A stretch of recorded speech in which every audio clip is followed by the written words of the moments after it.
And good afternoon, everybody. My name is Benjamin Kennedy, coming to you today. Episode two, Pucks from the Pine Tree Pod. Thank you so much for being here today. I did my test run introductory video yesterday. While the video was going while I was recording, some of my new equipment showed up a little bit early. So, pretty excited about that. New microphone. Still waiting on the camera. But was really excited to see that big box sitting out there on the deck when I got done. So thought, you know what? Why not? Let's get this set up. Let's get this going. So spent the morning um, getting the equipment up and running, doing some audio testing, and here we are. So um, again, excited to be here. Today we're going to discuss the 2023-2024 Boston Bruins. Dive into just a kind of a review of the regular year, what we saw, what we liked, what we didn't like. Um, Obviously, post mortem on the playoffs and what we saw there. Really, just want to start by talking about context. You know, Context of what this season was. Where were we a year ago? Where were the Boston Bruins a year ago? May, June, July, rough end of the year. And I don't have to rehash that, but we all know how salty that was. Game seven in overtime against Florida, a 1-8, seeding and record breaking year for the Bruins. It was just tough. I could go deeper and go back to game 82 in Montreal and when Bergeron, playing in a very meaningless game, gets hurt. Um, I have my opinions on that. I'm not going to spend too much time rehashing all that kind of stuff, but it was just a bad end. You get to July, um, free agency opens. You're hoping desperately that Bergeron decides to come back. I remember where I was in my car when the announcement came out that he was actually, absolutely retiring, and it was just so deflating because you just felt like, oh, we just really missed that opportunity last year, and we know he still has game left, but obviously he has the right to uh, listen to his family, listen to his body, and he's the whole time has indicated he feels really comfortable with the decision he made. But that's tough. You lose Krejci as well. Not a surprise. I think everybody knew he was here for one last run, and he never felt like someone that was going to come and play to the very end until his body couldn't do it anymore. Again, good on him. He was a great Bruin. Did a lot of good for the team. But you go into July 23, you lose 10 regulars from this roster. I know every team goes through, some turnover, but you lose 10. Three starting centers. We focus on Bergeron. We focus on Krejci for good reason. We lost Thomas Nosek as well, fourth line center. Now, fourth line wasn't a problem for this team this year, but Nosek was a good fourth liner. PK, centerman, did well there, serviceable. But that's a lot to lose. Not making excuses, just trying to set the context of what we were facing as a group. Bergeron, Krejci, Taylor Hall, Nick Foligno, Nosek, Bertuzzi, Hathaway, Orlov, Connor Clifton. And then just the little cherry on top, you lose AJ Greer because you try to send him to Providence, he gets picked up on waivers.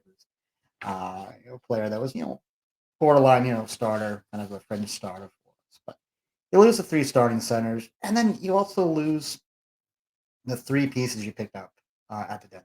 Orlov, Hathaway, and Bertuzzi, probably the one that more people focused in on. And over the last few years, I do give Sweeney credit for making trades and then being able to retain some of the assets.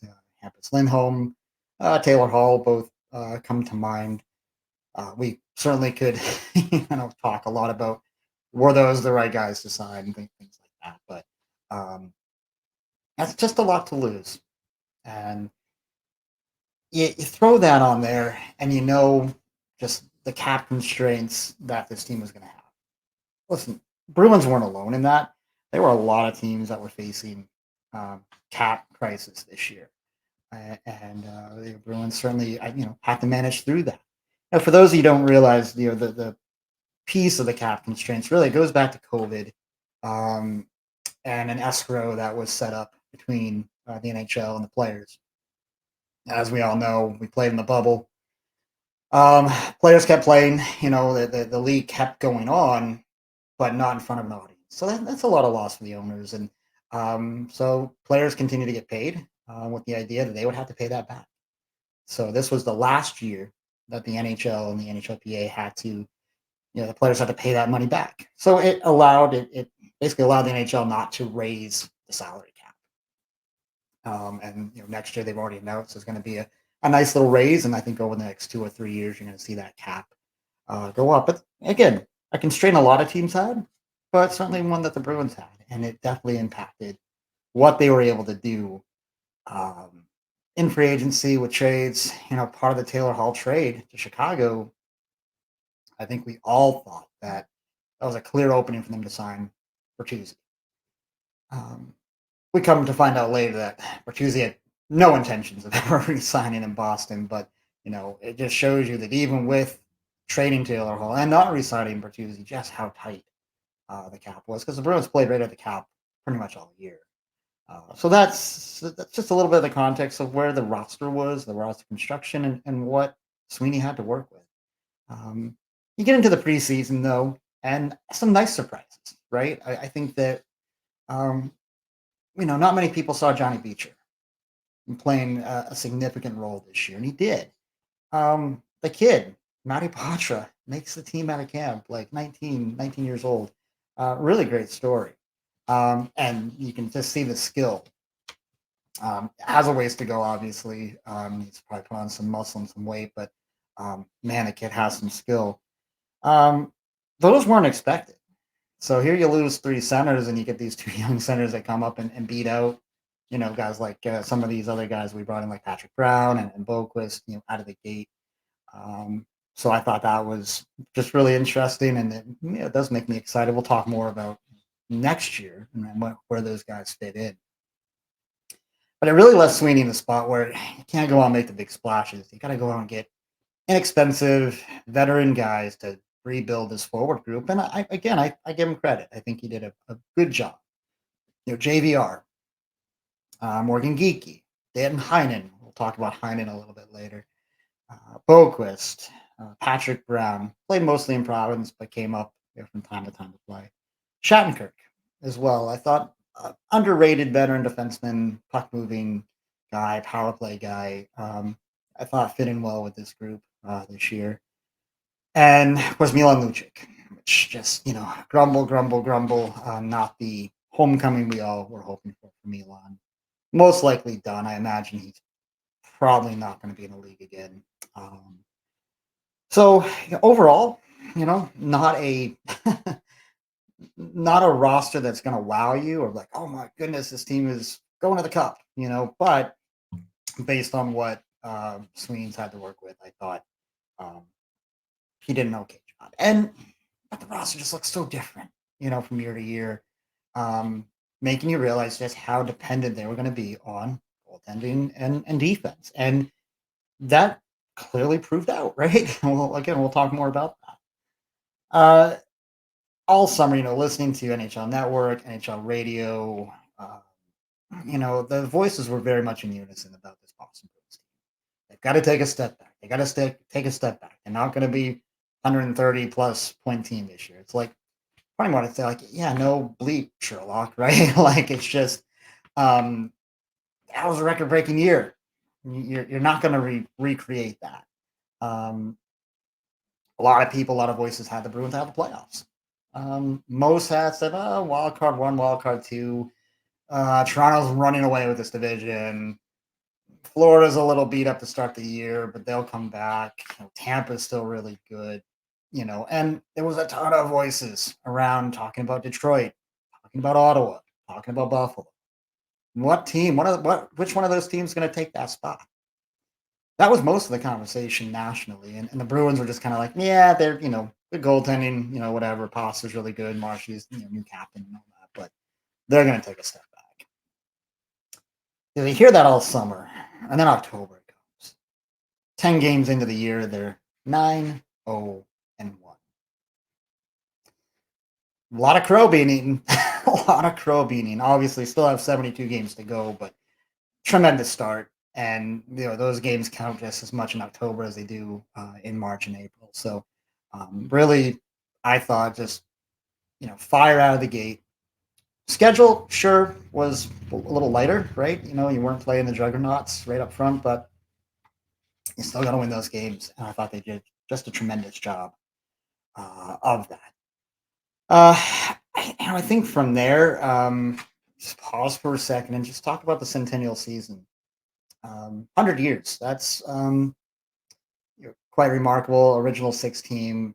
I thought that the celebrations and how the Boston Bruins managed that was just really remarkable. I was really impressed with all the names they had come back and the different era nights. I just thought it was a home run for the group, for the Jacobs family, and for their marketing team.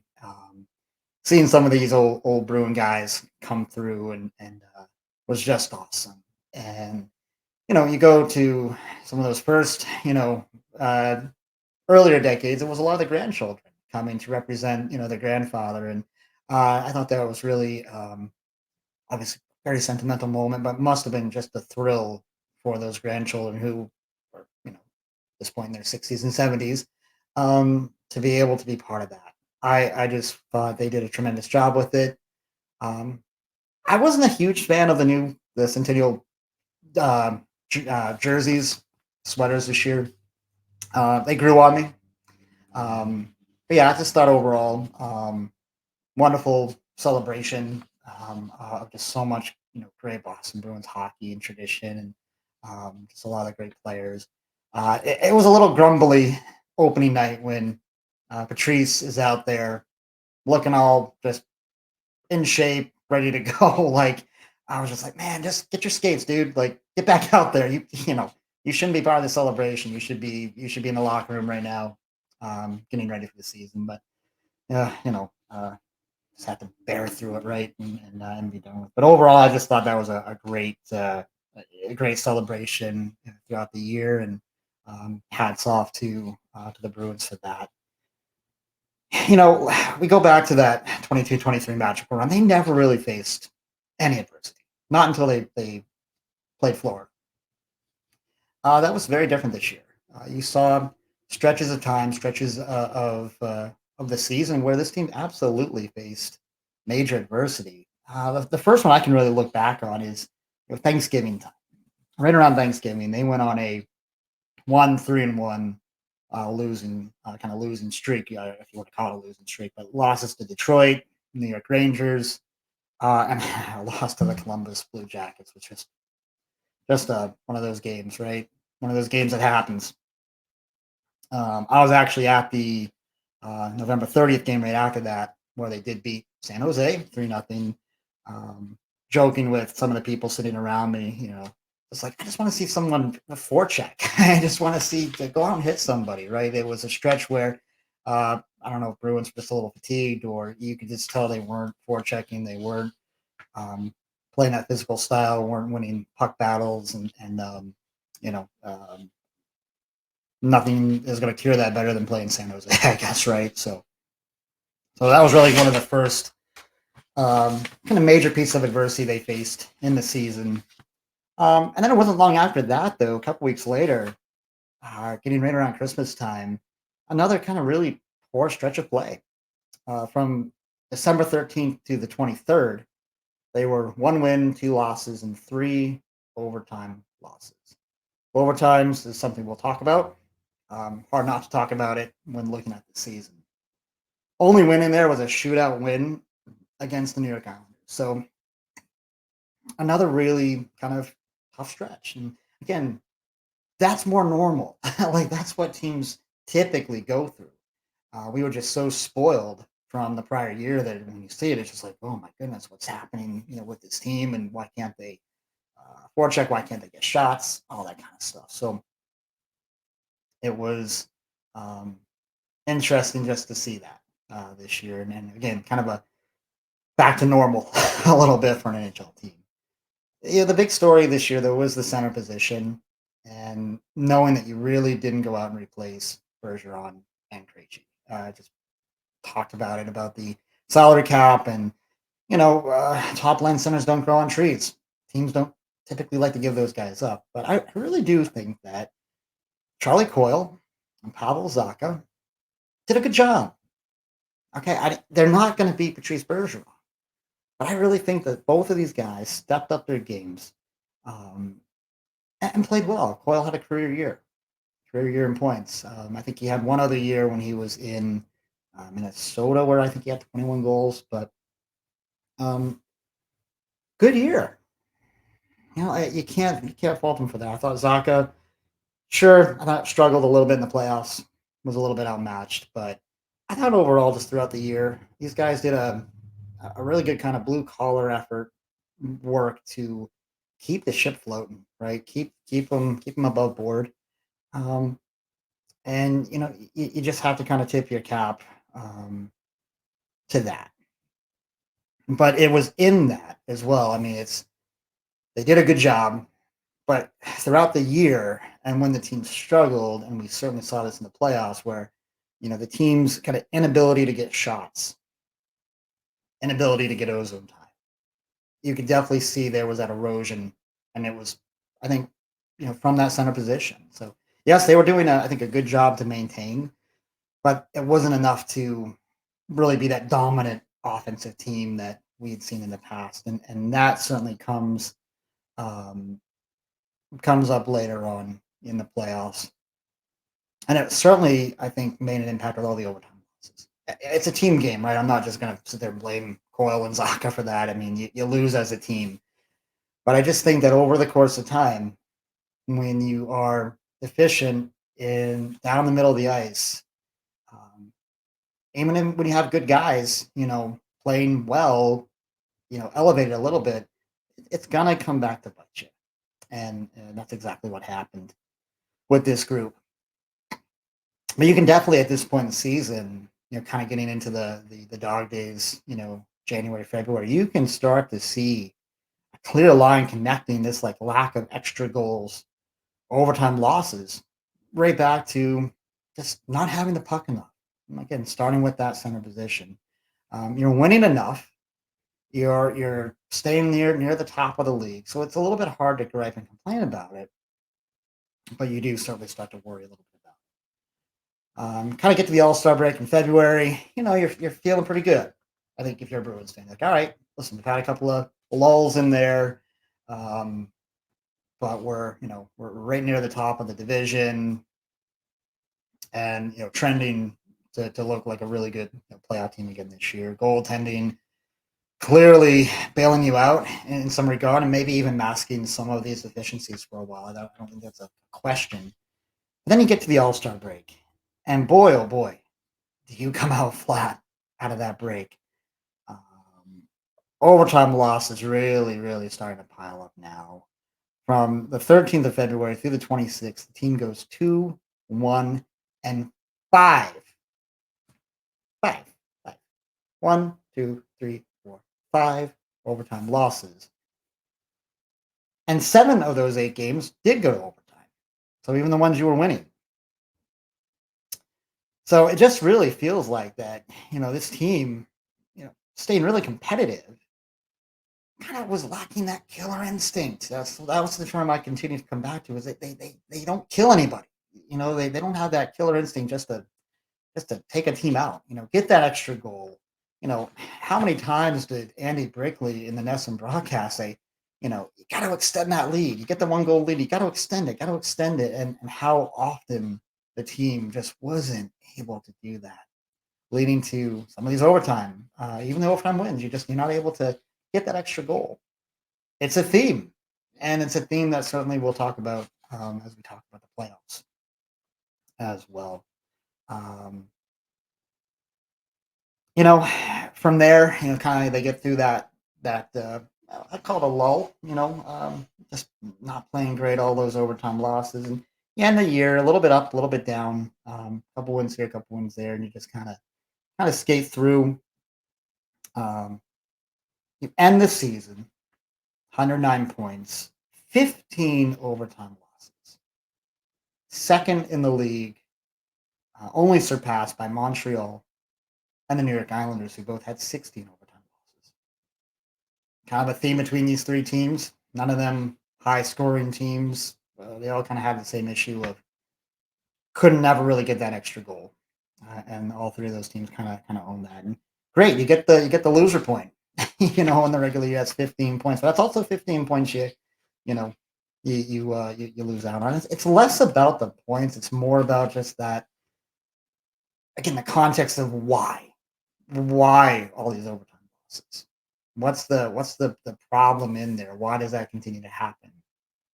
And that's, I think, what was worrying myself, worrying a lot of Bruins fans, um, not being able to generate shots, not able to generate that ozone time as consistently as you needed to. So that really was frustrating.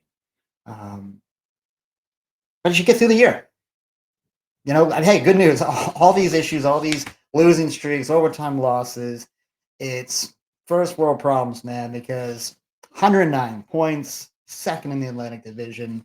You probably, truth be told, get the better of the matchups in that first round. I'm not saying they were trying to lose those last two games in the regular year. I don't think that at all. Um, but man, all those issues, all those problems, and I think as a Bruins fan at that point, season ends, you're thinking, great, this team maybe a little grittier than last year.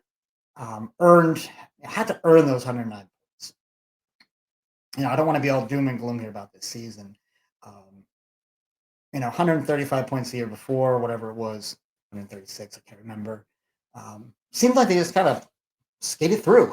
Obviously you have to work hard and this and that, but really felt like this 109-point team, they really had to grind it out. They really had to work hard, really had to dig deep. So I do give the team and Monty a lot of credit for that.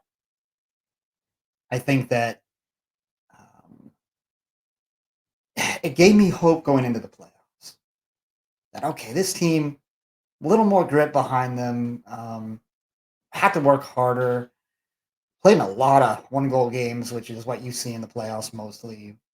Felt like they were okay. Maybe we're primed to do something. Maybe that's gonna be beneficial um, going into the playoff round. So all that to say, not bad, not bad at all. I think you had some good character building in there. You also had the loss of Milan Lucic from his team. You had to, not that he played a lot, but it's, I think, somebody you were kind of banking on, and I think part of why the Pat Maroon trade happens. You don't have Lucic, you don't have AJ Greer. You needed some sort of heavy bodied at the end. And the other thing I'll say is, getting back to Coach Montgomery. How many times, last year did he'd be in his post game presser saying, I don't even feel like I have to coach this team. And really what he's referring to there is, you had Bergie on the ice, like Krejci on the ice. It's like having a couple of coaches out there. This year, you definitely saw, I thought, a louder voice from him, which was needed for sure. And I do think that he learned, grew a little bit from that.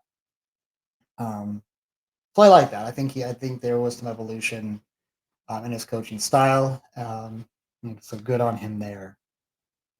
So before we jump into the playoff kind of review, just want to kind of call out a couple of players that for me really stood out and good performances from this year. Let's start with Dan Heinen, former Bruin. We traded him away a few years ago. He kind of bounced around the league a little bit. And man, I give this guy a lot of credit. He comes into camp. Again, salary cap issues. They want to sign him. They want to have him on the team, but they gotta make the money work. They gotta make it work a little bit. And so he just hangs out. He continues to skate with the team, doesn't have a contract, probably could have found work elsewhere, and kind of took a risk. And the Bruins finally were able to make the money work and sign him to, I don't have it in front of me, maybe a league minimum contract. But you get 17 goals, 19 assists, 36 points. Guy played up and down the lineup. Oftentimes, whatever line he was on, he seemed to elevate that line a little bit. It was definitely something you could notice when he was in there. But responsible player, responsible defensive player, 200-foot player, third line type of guy, right? Good type of third liner that every team needs. And when you look at that production, based on what you were paying him, that's basically what you were getting out of Taylor Hall. So I loved it. I think he's a good locker room guy from everything you hear. I thought that was a really good year. Hopefully they'll bring him back next year, but we'll talk more about that in another episode. I already kind of talked about the centers, but I do want to just highlight Charlie Coyle here as well. A career year for him: 25 goals, 35 assists, 60 points. Not your typical top line center, but I think he really took the challenge well. I think it was something he was kind of embraced. Um, I thought he did a fine job. Not enough to go out and win you a Stanley Cup, but I thought he took that challenge and did the very best he could. So hats off to him. Zaka as well struggled in the playoffs, but overall had a really good, I thought, solid year. 21 goals, 38 assists, 59 points. So wanted to see more from in the playoffs from him. Um, but I think throughout the regular year, he did step up a little bit. Clearly, guys, we know that you can you add another center to this group. Coyle's a much better second line center than the first line center, and Zaka, truth be told, might even be better on the wing. But I thought overall they did well, and hard not to talk about David Pastrnak. I think we kind of take him for granted, right? Um, 47 goals, 63 assists, 110 points. Excellent year. Yes, goals were down a little bit. That's going to happen when you've got the center depth you have. But he was really the engine of this offense. He was the offense. He was in the Hart conversation, the MVP conversation for a bit. Was never going to win it, but was in that kind of group of 5, 6 guys kind of being talked about um, in there. Um, we're gonna, like I said, we're gonna talk about 2024, 2025 and team needs next year, but clearly you've got to get him some help, right? I mean, it's just too easy for teams to neutralize him and take him off his game, double team him, you bait the team into, hey, beat us another way. And this Bruins team kind of had a hard time with that at times. Um, so, all that happens. Yeah, you get these, good performances this year. 109-point season, like we said. You advance to the second round. You lose a tough series to Florida. You have all these roster changes, and still, you also get really great development from some of your young players. And this was really something that kind of caught me off guard. All you hear about with this Bruins, the minor league system is, oh, it's just such a poor minor league system. They don't have any good prospects. And, you train all your first round picks every year. Highlight a couple guys here. Johnny Beecher really took that fourth line center position and wasn't there the whole year. Obviously, he had a couple little call downs to back to Providence to work on some things, but 52 games, 7 goals, 3 assists, 10 points. It was a really good growth year from him. I do think he saw improvements as he went through.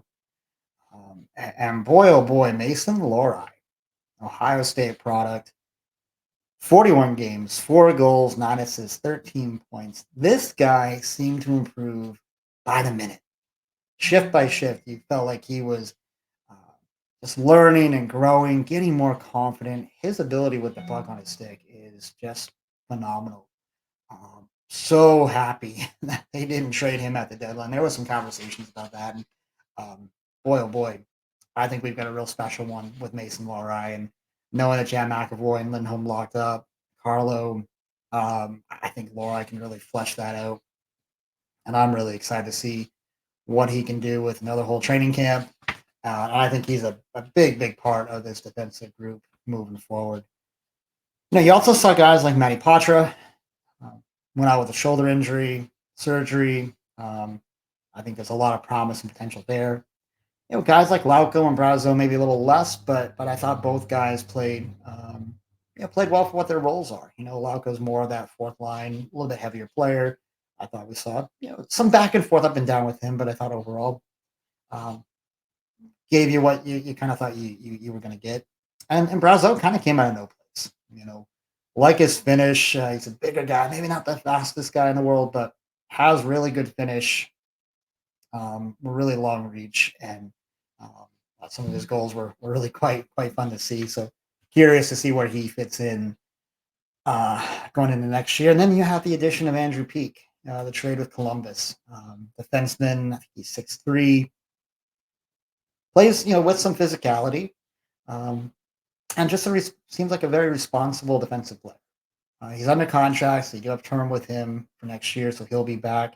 But I just think it's overall, some of these young guys, I think Beak is 25, 26, so more of a veteran, right? He's been around for a little bit, but I kind of still throw him into that kind of um, younger group of Bruins. So um, that's I thought that was a good pickup by Sweeney there at the deadline.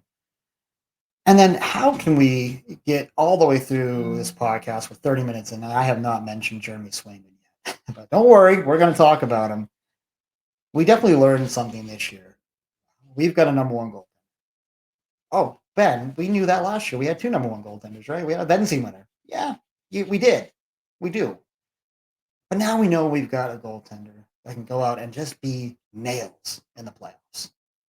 We didn't know that a year ago. For as good as Allmark's been, I like Allmark a lot. Playoff success hasn't really been there for him. He hasn't, had a lot of opportunities, but the opportunities you've seen, he just doesn't seem to elevate his game in the playoffs. It's hard. Swayman, up until this year, hadn't really had much of a chance in the playoffs. Kind of got thrown into the fire in a couple situations. Think about Game 7 against Florida last year. But boy, oh boy, did this guy step up. MVP of the playoffs for the Bruins, and I even think even in that Florida series, I think he was one of the best players on the ice. His regular season 25, 10, and 8, 2.53 goals against average, and 916 save percentage. Playoffs 6-6, 2.15 goals against average, and 933 save percentage. Yeah, I think we got a number one goaltender. I think we got a guy that you can absolutely count on to be there to give you everything he has. You'll love his swagger. You'll love his confidence. He's always smiling. You can see his smile through his mask. It's awesome to see that. A lot of talk about him, RFA, people nervous. Oh, they're going to sign him. Oh, we can't lose him. Calm down, everybody. He's an RFA. He's going to get re-signed. If another team is silly enough to go out and try to sign him, the Bruins have options then. They could let him go, I guess, and get the treasure trove of draft picks that they would get for that. But they'll have the opportunity to match. I don't think it's going to get that far. Going back to Sweeney's comments a couple days ago in the media presser, basically said this is priority one to get him done. I thought the interaction with him and Ty Anderson was actually pretty funny, where Sweeney kind of said, "Oh, good job on you for negotiating for Swayman." I think Ty was throwing out some numbers, kind of in more of a projected kind of situation, projection kind of conversation, and I just thought it was kind of a funny give and take with Sweeney and Ty there. So yeah, you've got a good base of young talent here, and I'm really excited about that to see a year in which there's going to be kind of a transitional year. I don't want to call it a rebuilding year, but more of a retooling year. You develop young players. You have to go on with a lot of inexpensive, I should say, veterans. 109 points. You beat Toronto in the first round. You play a real physical second round series. All in all, I think that's great. Yeah, it's not a Stanley Cup. Not necessarily happy when you don't win the cup, but I think overall, based on the context, based on where we were, I think that's pretty good. Playoffs. Let's talk about the playoffs. Toronto. Oof. Fun series, guys. Every one of those games was just a lot of fun to watch. Teams that really just don't like each other too much. You had the Bertuzzi piece in there. And, as a Bruins fan, it's always, I'm always here to see Toronto lose in the first round, right? I kind of joke about that, but just a real fun series. You get up 3-1, and let's put the brakes on. Uh-oh. What's going on? Are we repeating last year? Are we gonna blow this one? Um, some of that stress starts to come in. This team really created though some self-inflicted wounds in that series, up 3 games to 1, and really Game 5 of that series I thought was just really tough. Really, the team that just did not come out. Uh, didn't look like they brought their skates with them. Uh, don't know what it is there. You would think that Game 5 closeout game, you're going to come out just on fire. Yes, there's another team on the other side playing against you. Yes, we understand that. But there were some trends in that series that were a little bit alarming. Let's go back to Game 4. A game that they won 3-1. Face-off circle, Toronto 60.7% versus 39.3% for Boston. Block shots, Boston had 27 block shots. Toronto only had 6. Right there, that tells you that if Toronto's only having to block 6 shots, you're not generating good chances or enough chances. So yeah, you win that game, but those kind of numbers, you typically don't win that game, right? And that was kind of talked about. Maybe a little bit uh, statistically lucky to win that.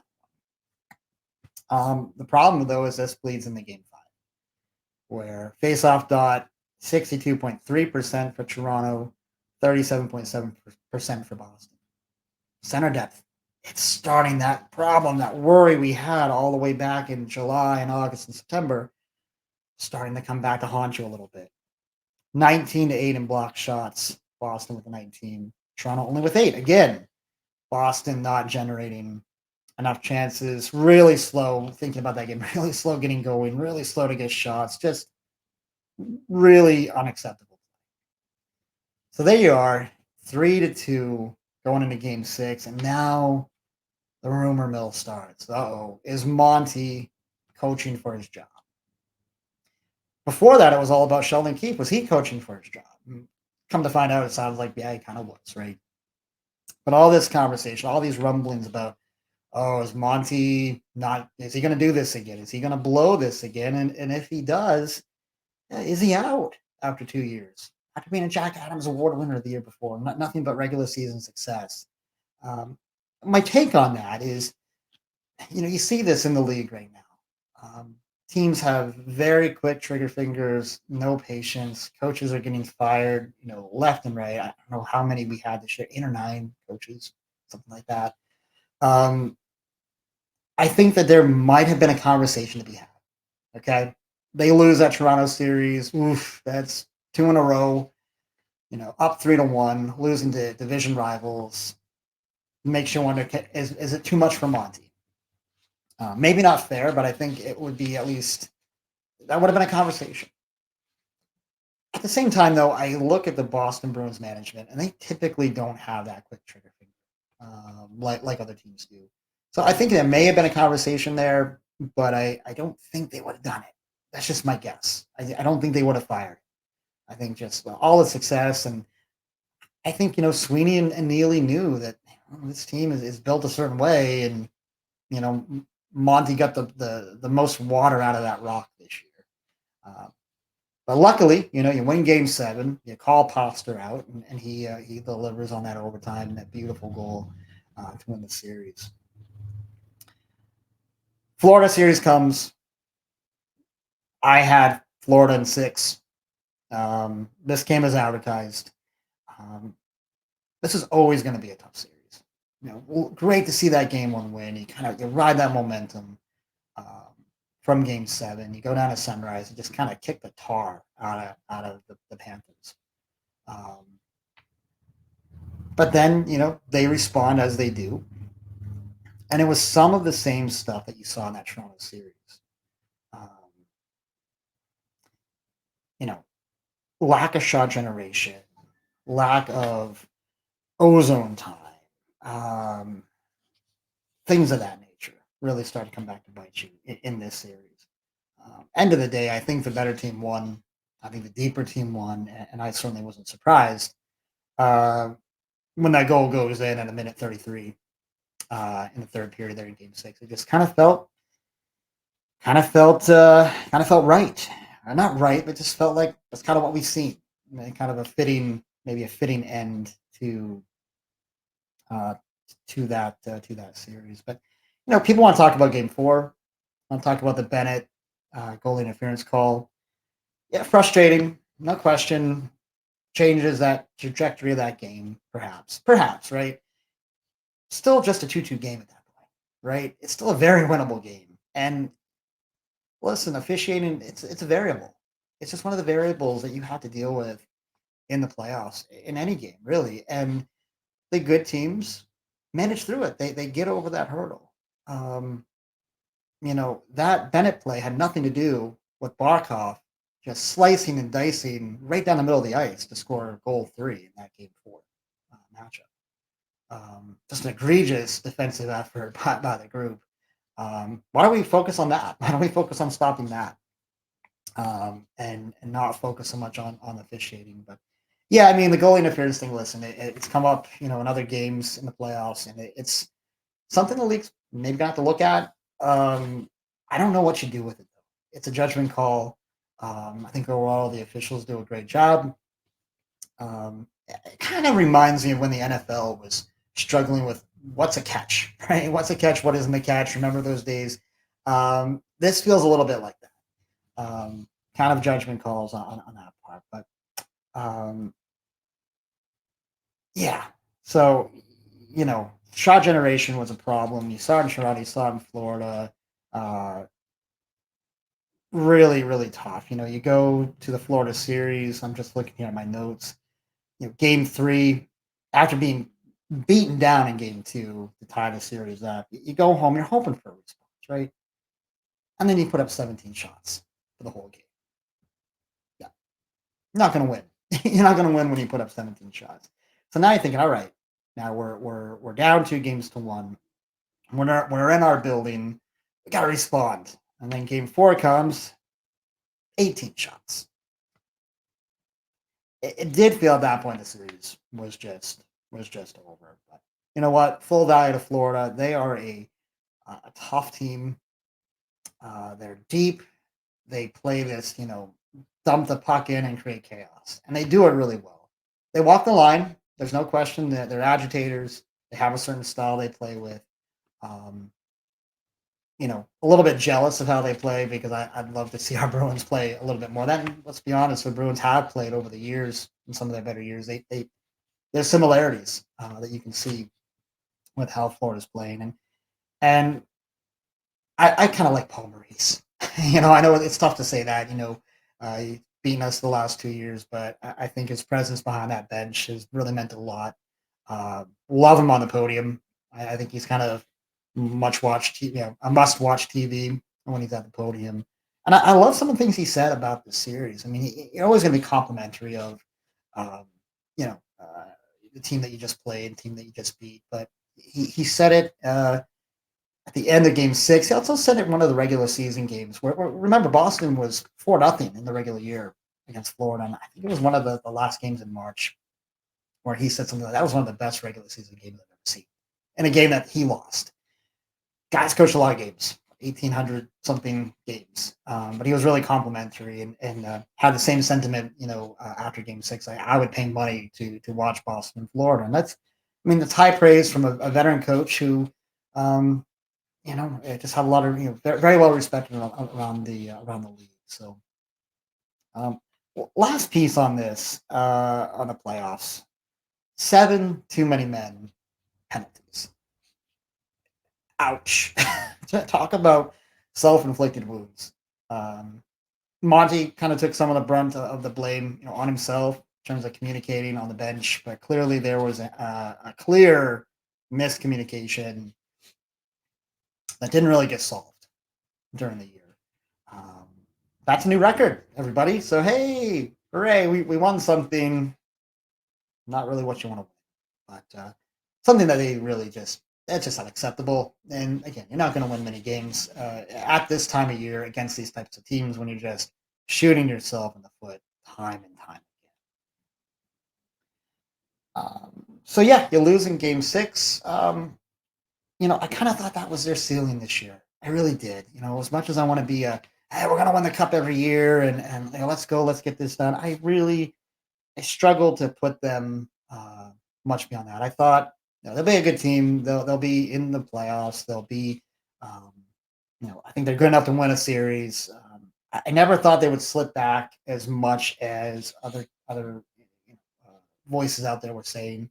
But I also didn't think this team was built to win a Stanley Cup. So with that said, I think overall just a to be expected type of year. Again, you're never happy when the team loses and when you don't win that Stanley Cup. But um, I thought overall, again, just to kind of wrap this up, all the transition, you lose Hall of Fame players, three starting centers. You go into a year not expected to do much.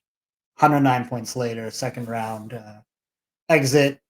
You develop some really good young talent and players. A lot to be excited for going into 2024, 2025. So, next video, we will talk about um, the news conference from a couple days ago.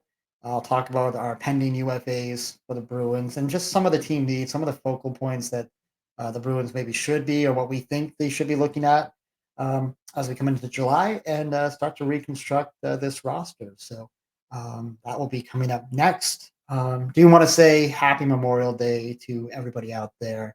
I hope that you can all just have a wonderful time with family, relax, get the barbecues going, and again, thank you guys so much for watching, and we will see you guys again soon.